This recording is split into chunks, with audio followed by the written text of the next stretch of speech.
बोलिए बोलिए। बहुत बहुत धन्यवाद माननीय अधिष्ठाता महोदय, आपने मुझे राज्यपाल जी के अभिभाषण पर बोलने का अवसर दिया है, इसके लिए मैं आपका आभार व्यक्त करता हूं। माननीय अधिष्ठाता महोदय, माननीय लालजी वर्मा जी ने जो संशोधन प्रस्ताव रखा है उसके समर्थन में बात करने के लिए खड़ा हुआ हूं।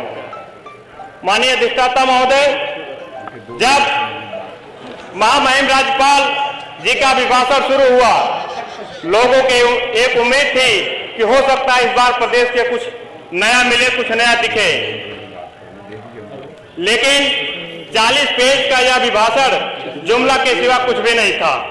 मान्यवर, आज भारतीय जनता पार्टी की सरकार हर मोर्चे पे फेल है।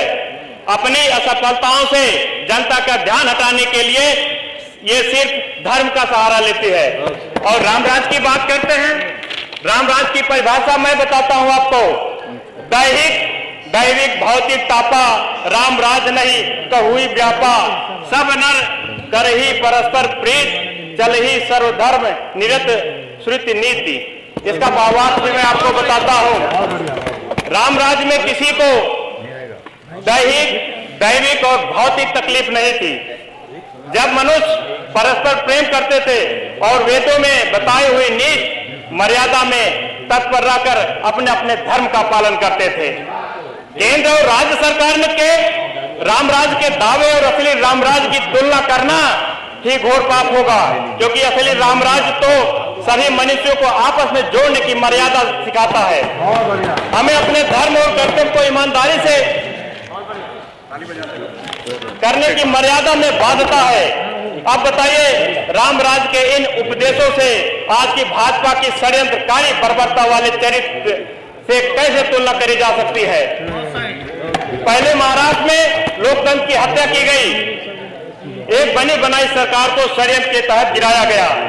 पंजाब के मेयर चुनाव में वोटों की खुली चोरी करवा के लोकतांत्रिक मूल्यों की हत्या कराई गई। फिर बिहार और झारखंड में जिस तरीके से विपक्ष के नेताओं को केंद्रीय संस्थान के सहारे दबाने, डराने और ब्लैकमेल करने की साजिश रची जा रही है, इससे यह साफ साफ साबित हो चुका है कि यह सरकार क्रूरता और सत्ता के नशे में मदमस्त हाथी की तरह लोकतंत्र को हर रोज मसलती चली जा रही है। आपसी सौहार्द को आग लगाकर जिस भारत की रचना की जा रही है, वो आने वाली हमारी पीढ़ियों को खून के आंसू रुलाएगी। धर्म के नाम पर हिंसा, पिछड़ी जातियों व अल्पसंख्यकों का शोषण करना ही क्या रामराज कहलाता है?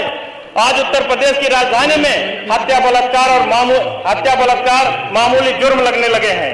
एक तरफ मुख्यमंत्री जी कहते हैं कि बेटी को जिस चौराहे पर छेड़ा जाएगा उसके अगले चौराहे पर गुंडों का राम नाम सत्य हो जाएगा। मैं उनको बताना चाहता हूं कि अगर वही बलात्कारी गुंडा उत्तर प्रदेश पुलिस का अधिकारी हो तो उस पर थाना गोमती नगर विस्तार में 376 का मुकदमा लिखने के बाद भी आपकी सरकार में ना तो सस्पेंड किया गया और ना ही उसको जेल भेजा गया। क्या रक्षक की भक्षक है इस सरकार में? दूसरी संगीन घटना हत्या की है जो राजधानी लखनऊ की ही है। दिन दहाड़े 3 लोगों की हत्या कर दी गई, जिसमें जान गंवाने वाला एक मासूम बच्चा भी था।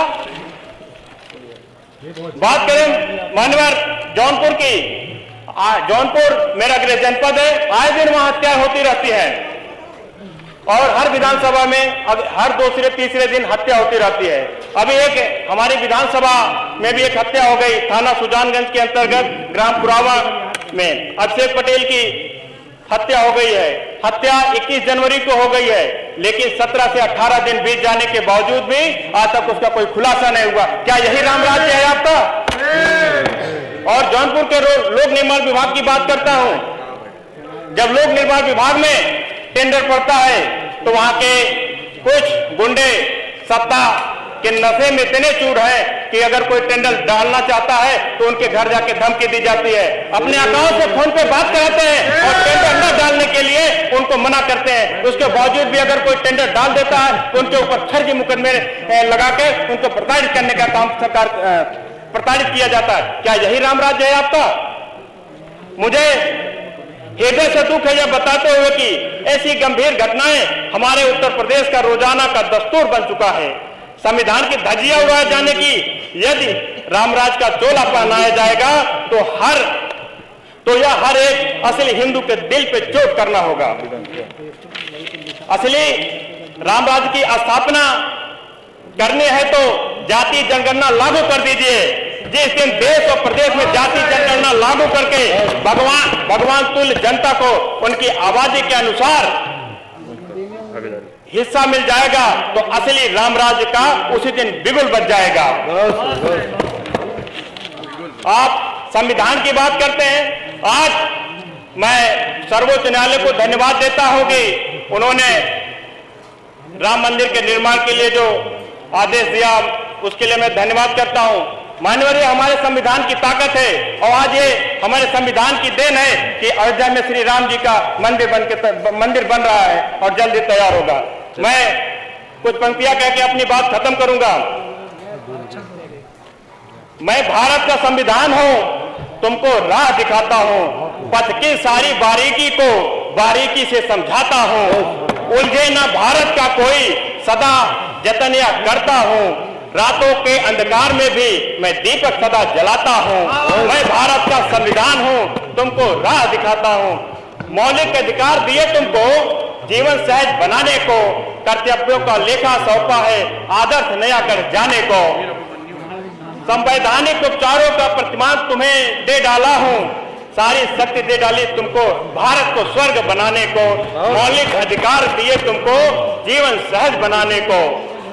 लेकिन मन घायल होता है जब कोई भूखा मरता है, आंखें नदियां हो जाती हैं जब दूध बिना बच्चा रोता है।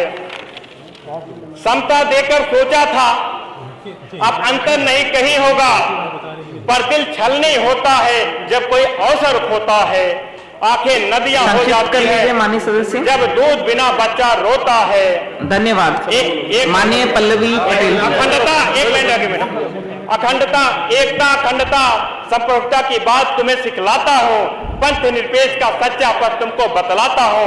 उन्नति के अध्याय सभी एक धन्यवाद मैं लाया हूँ। माननीय पल्लवी पटेल जी का मूल मंत्र मैं तुमको आज पढ़ाता हूँ। माननीय पल्लवी जी संविधान हूँ, मैं तुमको राह दिखाता हूँ। धन्यवाद। माननीय पल्लवी पटेल जी।